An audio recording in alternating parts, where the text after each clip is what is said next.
Am I the only one that seems to be going around with like shark teeth and like fingers with very long kind of fluff? Because I'm ready to give it back to back like bass balls. Like I'm ready. It's like I find myself ready to just dish it out. Like the way you're giving it to me is the way I want to give it back to him. And of course, it's not Christ like.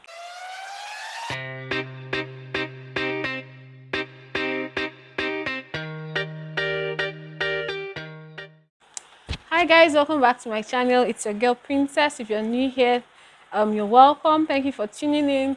And if this is not your first time, that is you're a returning subscriber. And if you haven't subscribed, oh Lord. If you're a returning subscriber, thank you so much for tuning in also today. Enjoy. Now, what are we going to be talking about today? We're talking about um integrity. We're going to be talking about how the state of the country is right now currently, and how it has affected us as human beings, and how it has affected us as people, and how we treat people that we come across every day, whether close pals or whoever, random persons basically. And I'm just going to ask us now, basically, am I the only one that seems to be going around with like shark teeth and like fingers with very long kind of fluff? Because I'm ready to give it back to back like bass balls. Like I'm ready. It's like I find myself ready to just dish it out. Like the way you're giving it to me is the way I want to give it back to him. And of course, it's not Christ like. Don't mind me. But it's the truth. Like it looks like everybody wants to take advantage of anybody that they come across, the slightest opportunity, and they want to just use it to to take advantage of you. I remember one time I was in school.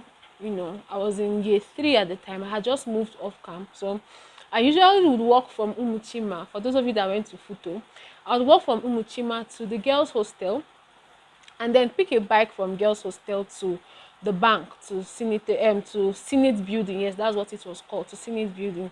And that would help me save 15 naira. So on that fateful day, I still remember what I was wearing. I was wearing a blue dress, and I just packed my hair, and I was walking. I walked up to the hostel, and then I flagged the bike man down, and he stopped. And I was like, okay, I'm going to Senate building. How much?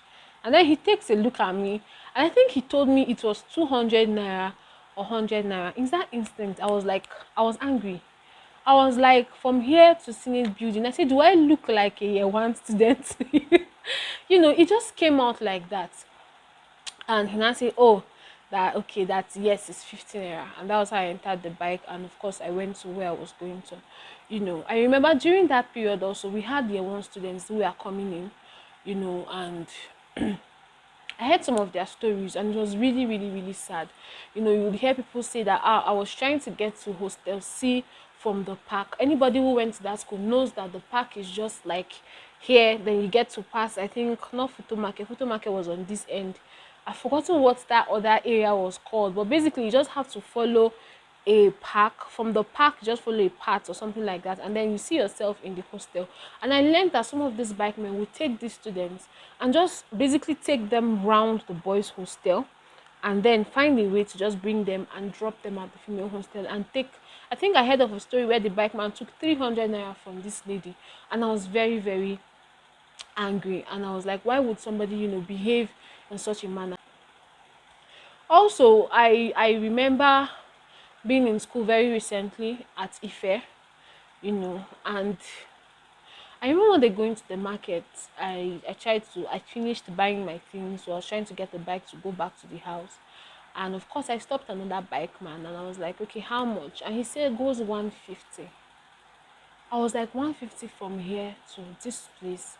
And he was like, yes, it's 150. I said, oh, guys, not 150. It's 100 naira. In fact, some people take 70 naira. He said, that's just shall I see how the situation of the country is, shall I see how things are. In my mind, I was like, hello, are you the only one in this country, Nigeria? Like, are you the only one going through hardships and all that? I told him it's 100 naira. Cut the long story short, I did not enter that bike. I didn't enter that bike anymore. I was just pissed off. I was pissed off at the level of selfishness. I have so many other stories, and I do not want to just keep going over them and keep repeating myself. Something happened, one more story. Something happened very recently while I was preparing for my wedding. There was this particular material I wanted to get for my girls to wear. It was really good, it was really nice and all that. So on that fateful day, I asked my sister. She volunteered to help me go to the market to buy the materials. Of course, I was very happy. Meanwhile, mind you, I had searched for these materials. I've checked Lagos, it was cheaper, but then I checked the cost of way billing it back down, down here to Abuja, and I said no. Last, the Abuja price would probably plus or minus, it will still be the same thing by the time I buy cheaper in Lagos and I send it down here. So she volunteered to go to the market to buy the materials. She messaged me that day and she called me and she said, Princess, oh, this is the price we've gotten the materials. I was so happy. I was like, this is even good, better than I even planned it to be, and all that and all that. And we bought the materials, you know, and she took it home. At some point, she called me and said, please, how exactly is this particular kind of material? And then I described it to her. And she said, this doesn't look like what she actually got. Oh, Lord. And I was like, okay, what happened? And she said she actually told them this is what she wanted. And she was honest with them and told them, oh, I didn't know what it was. I don't know, I don't know what exactly the material is, basically. And funny enough, apparently they took advantage of the fact that she was honest and they cheated her and gave her a substandard material at the price of the one that we wanted. So she took it back to the market. She took it back to the market. At that time, I was with my husband and she called and we were together when she called. And I told her what's happening. She said they refused to, return it. I was like, what exactly is the problem? They said that they cannot return it. I was like, okay, we are willing to like buy this at the cost. The cost of what we wanted was say 1,000 they told us to buy it at 1,000 per yard, which we did. Apparently, that material that they eventually sold to us cost 500 or 600 naira per yard. So you see, imagine buying a whole lot of 32 yards, I think, at the price that is like double the price. And I said to the guy, because at the time I was like, put him on the phone. I said, if you can give me, I can let you take it at the price of 600 naira per yard instead of the 500 that I know is the price. And the guy was running his mouth. I think what made me really go mad that day was when he opened his mouth. Some other guy now picked up the phone. I was like, that guy cannot talk. I let him just add his own 5,000 naira. I'm sorry to say this. I'm Igbo. I'm an Igbo girl. But the way we behave sometimes, especially when it regards business and money, is appalling. I'm not happy about it. I'm not happy that a group of people come to the market and they feel you can cheat people. You feel you can just take advantage of somebody. Here was somebody who was very honest with you, telling you, okay, I don't know what this is, but this is what it is called. This is what it looks like. If you don't have it, refer this person to who has it. If you don't have it, just simply say, I do not have it. Why cheat the person? And your heart is so strong to the extent that you did not even think twice. Like, it's crazy. Now, this was a statement that made me I was like, God, what is going on in this life that we are in? The guy said, the other guy, the person who sold them to her, refused to take my husband's call. He refused to take my own call and all that. And so somebody else picked the phone and he said that I beg Nana hustle the guy the hustle. Lusa. I was like, Jesus Christ. I totally lost my cool.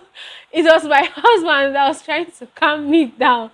I was like, how can you open your mouth and say that you are hustling? Do I pick money from tree? Like, is there a tree that the plant and say, okay, this is a tree, go and be plugging money from there?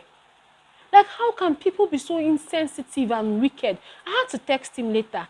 I'll probably look for the text to read out to us. Okay, let's forget about that. But I had to text him. And I had to text him and I had to tell him that what you're doing is not going to take you anywhere. I can't remember the details of the text, but I shall know I told him that he should better repent and turn away from his sins. And he had the guts to tell my husband. My husband had to take the phone for me. Now hustle the guy, they hustle. And I'm like, oh my God, do I plug money from tree? Does my husband plug money from tree? I don't get it. And it's just so crazy how we keep going on. Oh, Buhari is this, Buhari is that. Yes, even if the country is a mess, do you have to be a mess also? I don't think so. Like, I feel we should have love for one another. I feel we should be considerate for one another. The Bible tells us in, I think, First Corinthians 1 3 to 4, says something about the same comfort which I have given to you. You'll be able to use it to comfort other people. If you know how things are for you, basically, what I'm trying to say, that when you experience something, you should be able to pass it across to somebody else.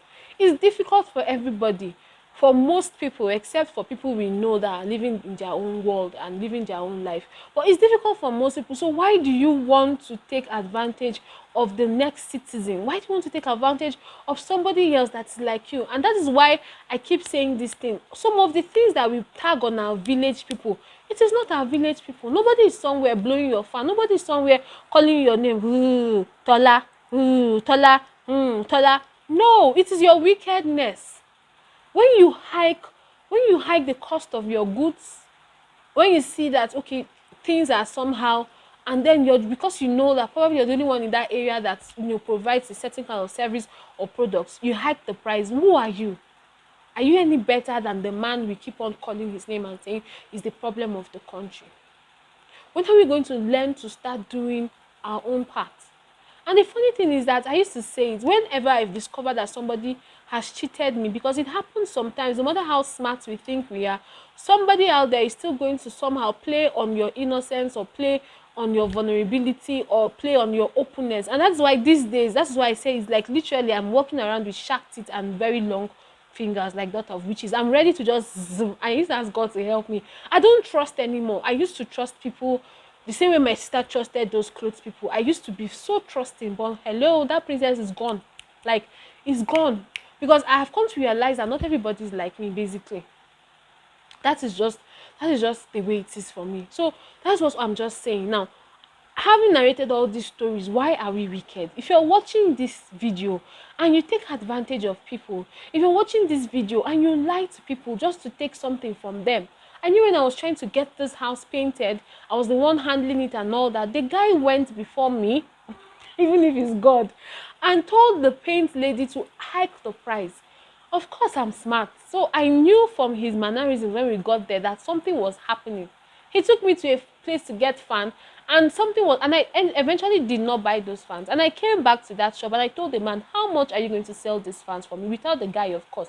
And he was still calling price. I said, do you know why I did not buy that time? He said no. I said, because I know that that boy was here and I knew that somehow you guys have discussed something. And the man was dumbfounded. He didn't talk. He didn't say nothing. So the price went down from whatever he called it by 1,500 naira, and he didn't even waste time to sell it for me. Why are we like this? We need to learn how to be kind, really. We need to come to that point where we are kind, where we are considerate, where we are thinking about other people, basically. And then all these things are going on in my head until very recently also. I was in Lagos and I was going to visit my cousin. She had lost her sister, who also happened to be my cousin. So I was going to visit them. I got to first stack. I crossed. I priced the first bike man. He wanted to use my head again. I couldn't deal. I left him.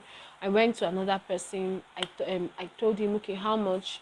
He told me, okay, this is how you go. I got to a particular place. I was supposed to take keke to that other side. I can't really remember all the names. I'm sorry about that. And this keke man, oh God, after I left him, I felt overwhelmed with I couldn't explain the way I felt. I just couldn't help but pray for him. When thank you is not enough, adding money is not enough. It doesn't feel like it's enough for what he did for me. This man took me. He noticed I didn't know where I was going, which is very difficult to admit now, because you want to ask for direction and somebody knows, oh, this girl doesn't actually know. Ma go tell this person, may you come carry, may you add money. Like, that is the society we are living in. So for me now, it's difficult. Like, I feel it's to a fault for me to trust. Sometimes I just act like I know, or I ask a couple of persons before I proceed. So on that particular day, I asked, they told me enter here, and then even when he was being nice, trying to ask me, okay, where exactly are you going to? I was defensive. I was on the defensive side. I was defensive basically. And When he finally took me, dropped off the person he was trying to drop off, and took me to where he wasn't even going to. And he stopped me, and to like, he picked the bike. He was like, okay, ah, God, wherever he is, like, God bless you, like, God bless you, God keep you, God protect you, God guide your family. He put me in a bike and told the bike man, this is where you should take her to. From there, I was able to find my way. The part I was going to, Uber wouldn't want to like go to that. That's trade fair. I don't know if you know trade fair. That axis sort of. So it was really a distance from where I was coming from. I was coming from Airport Road, Ajawo, and I didn't want to Uber that day. But basically, he just called the bike. I was dumbfounded. I was like, geez. And to think I wasn't even smiling. Like, see, it gave me hope that there's still good people out there. You don't have to be corrupted by the system. You don't have to go with what the system tells you should go with. You can be different. We might not be able to change the whole of Nigeria, but just do your own part in your small circle. Whatever it is you can do, just do. Basically, whatever it is you can do, just do it. Don't look at the president, don't look at nobody. And we will keep praying to get better. Yes, what I'm saying is that do not let situations, hardships make you become somebody you are not. Do not let it make you cheat people. Do not let it make you want to come to the point of wanting to take advantage of somebody else for your own good. Always know that whatever it is you're going through, the next person beside you is going through the same thing and probably worse. The person could even be going through worse than you're going through. And the little this person had, you want to take it away. I pray that God helps us really. I just want to read a scripture to us very, very, very quickly. And it says, Proverbs 13:11, wealth obtained by fraud dwindles. Like, check it now. Check it. Ndoshi, armed robbers, tell me, what does their money often amount to them? All these bike men that 10 years ago, they were cheating young students that probably their parents could just spare them a token to go back to school and taking twice the price they were supposed to take. Where are they? Some of them are still riding bike. May God forgive me. Some of them are still riding bike. Probably they relocated back to their villages. I'm sick and tired of hearing my village people. Hello, check yourself again. It might not be your village people. It might just be you. It might just be your wickedness that's keeping you where you are. I might sound harsh at this point, but I just want us to know that we need to love each other. We need to care for each other. We need to be each other's brothers' keepers. That is what the Bible wants us. That is what God wants us to be to each and every one of us. And I pray that from this moment you've watched this video, I need you to change. And change is not something you can do on your own, to be honest. Change is not something we can do on our own. We need God to help us change. So I'm going to implore you to call on God. Do you find yourself lying? Do you find yourself cheating? Do you find yourself, doing some of these things, that are not good? Today is the day that God wants to help you change. We all have flaws that are there. I do have mine. How do I deal with them? When I see that I fall short again, I pray again, and I pray again, and I pray again until I'm good. And that is how we overcome some of all these traits, some of all these things. Make your money the right way, it will last.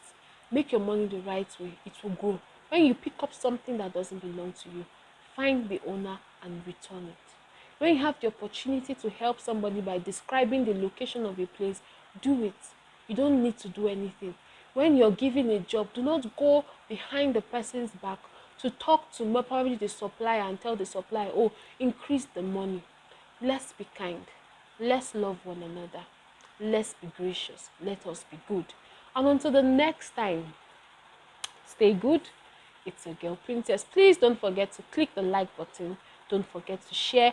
And of course, do not forget to subscribe and click the notification bell so that whenever there's a new video, you get to know about it. Take care.